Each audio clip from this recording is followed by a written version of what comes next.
नमस्कार दोस्तों, स्वागत है आप सभी का ITI स्मार्ट टेक्निकल चैनल पर। दोस्तों अभी हम लोगों की एक सीरीज चल रही है मेजरमेंट एंड मेजरिंग टूल्स, माप और मापी औजार। इससे रिलेटेड हम लोग कई क्वेश्चंस को तैयार कर रहे हैं। आपको जो भी क्वेश्चंस मिल रहे हैं आप इसे अच्छे से पढ़िए, तैयारी कीजिए और किसी भी एग्जाम्स में, किसी भी प्रकार के एग्जाम्स में जो क्वेश्चंस हम आपको बता रहे हैं इससे बाहर नहीं आने वाली है। ठीक है, चलिए आज का पहला क्वेश्चन देखते हैं। ट्राई स्क्वायर का साइज लिया जाता है। इसे पूछ रहा है ट्राई स्क्वायर का साइज कैसे लिया जाता है। कहने का मीनिंग यह है, पहला है स्टॉक की लंबाई से, ऑप्शन बी है ब्लेड की कार्यकारी लंबाई से, ऑप्शन सी कह रहा है ब्लेड की लंबाई तथा चौड़ाई से, ऑप्शन डी कह रहा है इनमें से कोई नहीं। दोस्तों ट्राई स्क्वायर का जो साइज होता है वह ब्लेड की कार्यकारी लंबाई से लिया जाता है। किससे लिया जाता है? ब्लेड की कार्यकारी लंबाई से। क्वेश्चन कह रहा है, यह भी क्वेश्चन ट्राई स्क्वायर से ही रिलेटेड है। कह रहा है ट्राई स्क्वायर में स्टॉक पर स्लॉट बनाए जाते हैं जो ब्लेड के नीचे होता है। क्यों बनाए जाते हैं? ट्राई स्क्वायर के नीचे, ट्राई स्क्वायर के स्टॉक पर जो स्लॉट बनाए जाते हैं जो ब्लेड के बिल्कुल नीचे होता है, जहां पर स्टॉक और ब्लेड को जोड़ा जाता है ना, उसके कॉर्नर पर होता है। ठीक है, कॉर्नर पर कहता है कि क्यों बनाए जाते हैं। क्या स्टॉक की लंबाई मापने के लिए, क्या ब्लेड की लंबाई मापने के लिए, ऑप्शन सी कह रहा है जॉब के किनारों पर आई बल को स्थान देने के लिए, ऑप्शन डी कह रहा है ट्राई स्क्वायर की शुद्धता जांचने के लिए। दोस्तों बिल्कुल ही इजी क्वेश्चन है, लेकिन इसे पूछा जा चुका है फर्स्ट सेमेस्टर में। जॉब के किनारों पर आई बल को स्थान देने के लिए जो है नीचे स्लॉट कटा रहता है। क्या कटा रहता है? स्लॉट कटा रहता है।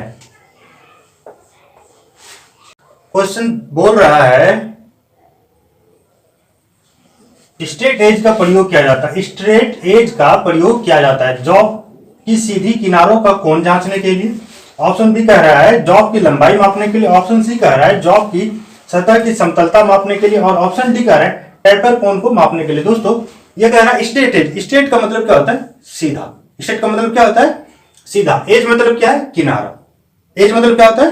किनारा, यानी कि सीधी किनारों को। लेकिन यह कह रहा है, ऑप्शन ए की ओर चल रहे हैं हम, सीधी किनारों का कोण जांचने के लिए। जी नहीं, यह एंगल को चेक नहीं करता है, यह एंगल को चेक नहीं करता है। ऑप्शन बी जॉब की लंबाई मापने के लिए। जी नहीं, इसमें जो है स्ट्रेट एज में किसी भी प्रकार की रीडिंग नहीं होती है, इसलिए इसका प्रयोग लंबाई मापने के लिए नहीं करते हैं। ऑप्शन सी कह रहा है जॉब की सतह की समतलता मापने के लिए। जी हाँ, स्ट्रेट एज का प्रयोग किसी भी जॉब के सतह की समतलता मापने के लिए करते हैं और किसी भी सरफेस की यूनिफॉर्मिटी को भी चेक किया जाता है। किसके द्वारा? स्ट्रेट एज के द्वारा। किसके द्वारा चेक किया जाता है? स्ट्रेट एज के द्वारा। ऑप्शन सी हमारा करेक्ट है। क्वेश्चन कर रहा है एक वर्ग सेंटीमीटर में कितने वर्ग मिलीमीटर होते हैं? कितने वर्ग मिलीमीटर होते हैं? ऑप्शन ए में है 1/10, ऑप्शन बी है 10, ऑप्शन सी है 100, ऑप्शन डी है 1000। यानी कि एक वर्ग सेंटीमीटर में 100 वर्ग मिलीमीटर होते हैं। ऑप्शन सी की ओर हम चल रहे हैं। किसकी ओर चल रहे हैं? ऑप्शन सी की ओर। कह रहा है जेनी कैलिपर का अन्य नाम क्या है? जेनी कैलिपर का अन्य मतलब कि दूसरा नाम। जेनी कैलिपर तो नाम है, इसके अलावा इसका दूसरा नाम क्या है? क्या जेनी कैलिपर का नाम इनसाइड कैलिपर है? क्या जेनी कैलिपर का नाम हर्माफ्रोडाइट कैलिपर है? क्या जेनी कैलिपर का नाम आउटसाइड कैलिपर है? या इनमें से सभी? क्या ये सभी नाम जेनी कैलिपर के ही हैं? देखिए, जेनी कैलिपर का दूसरा नाम हर्माफ्रोडाइट कैलिपर है। कौन सा कैलिपर है? Hermaphrodite calliper. इसके अलावा जेनी कैलिपर को हम लोग ऑड लेग कैलिपर भी कहते हैं। कौन सा कैलिपर कहते हैं? Odd leg calliper. ठीक है, इसके 3 नाम होते हैं। इसको हम लोग जेनी कैलिपर के नाम से भी जानते हैं, हर्माफ्रोडाइट कैलिपर के नाम से भी जानते हैं, ऑड लेग कैलिपर के नाम से भी जानते हैं। ट्राई स्क्वायर के द्वारा जॉब में चेक किया जाता है। कह रहा है ट्राई स्क्वायर के द्वारा जॉब में चेक किया जाता है। क्या चेक किया जाता है भाई? ऑप्शन की ओर देख लेते हैं। क्या? दो तलों के मध्य 90 डिग्री का कोण, जॉब की लंबाई, जॉब की मोटाई या जॉब की चौड़ाई। इन चारों ऑप्शंस में देखते हैं।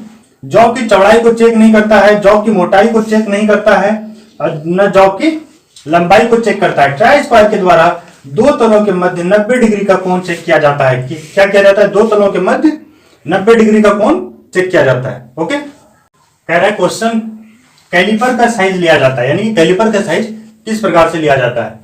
क्या टांगों की लंबाई से ली जाती है? ऑप्शन बी कह रहा है मापी जाने वाली अधिकतम लंबाई से, यानी कि जॉब की जितनी लंबाई है उसके अनुसार कि हम उसमें कितना मेजरमेंट कर सकते हैं, मैक्सिमम। ऑप्शन सी कह रहा है रिवेट के सेंटर से नोक तक की लंबाई से, ऑप्शन डी कह रहा है इनमें से सभी। क्या इनमें से सभी है? देखिए बहुत इजी क्वेश्चन है, इसको आप बता सकते हैं। बता सकते हैं कि नहीं बता सकते हैं? इसका भी आंसर हमें को ही बताना पड़ेगा। देखिए कैलिपर का साइज जो है रिवेट के सेंटर से नोक तक की लंबाई से लिया जाता है, नोक तक की लंबाई से लिया जाता है। देखिए श्रिंक रूल का साइज वास्तविक इंच से, देखिए डैश दिया हुआ है, वास्तविक इंच से छोटा होता है या बड़ा होता है या बराबर होता है या छोटा और बड़ा दोनों होता है। देखिए श्रिंक रूल जो साइज होता है, श्रिंक रूल वो दिखने में तो जनरल स्टैंडर्ड स्टील रूल के समान ही होता है, लेकिन उसका इंच जो है वो जो है बड़ा होता है। वो क्या होता है? श्रिंक रूल का साइज जो है वास्तविक इंच से क्या होता है? बड़ा होता है। कितना बड़ा होता है?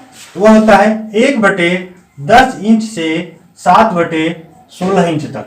कितना बड़ा होता है? ये क्वेश्चन पूछा जाता है कि कितना बड़ा होता है वास्तविक इंच से कितना बड़ा होता है?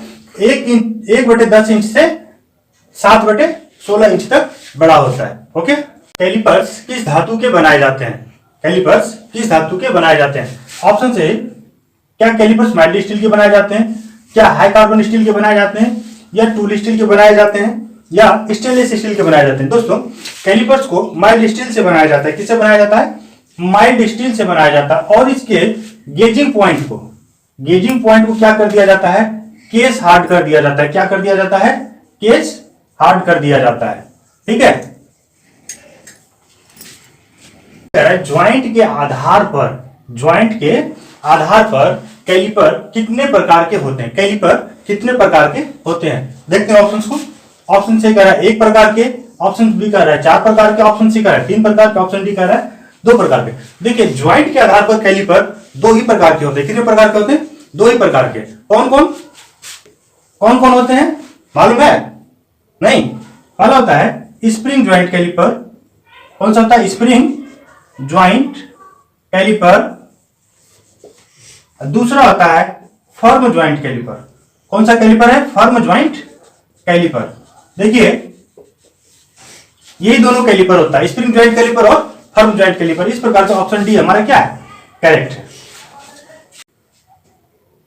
आज हम लोगों ने कुछ क्वेश्चंस को देखा जो मेजरमेंट एंड मेजरिंग टूल्स का था। इसमें से सभी क्वेश्चंस मैं बिल्कुल इजी तरीके से आपको बना करके बता रहा हूं। सभी ऑब्जेक्टिव क्वेश्चंस को आप एक बार ध्यान से देखेंगे, उसे कॉपी पर नोट करेंगे तो हमें उम्मीद है कि आपको यह याद हो जाएगा।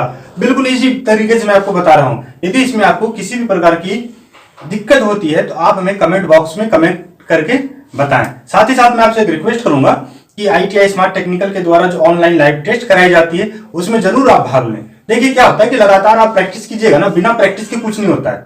उसेन बोल्ट को भी ओलंपिक में मेडल लेने के लिए ऐसा नहीं कि वो डायरेक्ट मेडल ले लिया, ऐसा नहीं है। उनको क्या करना पड़ा था? काफी प्रैक्टिस करनी पड़ी थी। 100 मीटर की दौड़ थी, 100 मीटर की ही दौड़ थी, लेकिन उन्होंने क्या करा?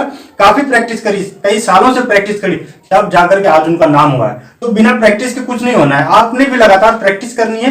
प्रैक्टिस क्या करनी है कि आप हमारे क्वेश्चंस को देखिए, प्लस ITI स्मार्ट टेक्निकल के द्वारा जो ऑनलाइन लाइव टेस्ट कराई जाती है उसमें जरूर भाग लीजिए, जरूर आप टेस्ट दीजिए। देखिए कोई भी बड़ा से बड़ा एग्जाम को क्लियर करने के लिए आपको क्या करना पड़ता है?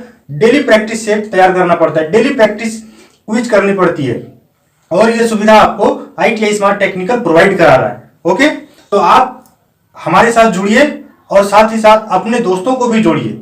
आज के लिए बस इतना ही, मिलते हैं अगले वीडियो में।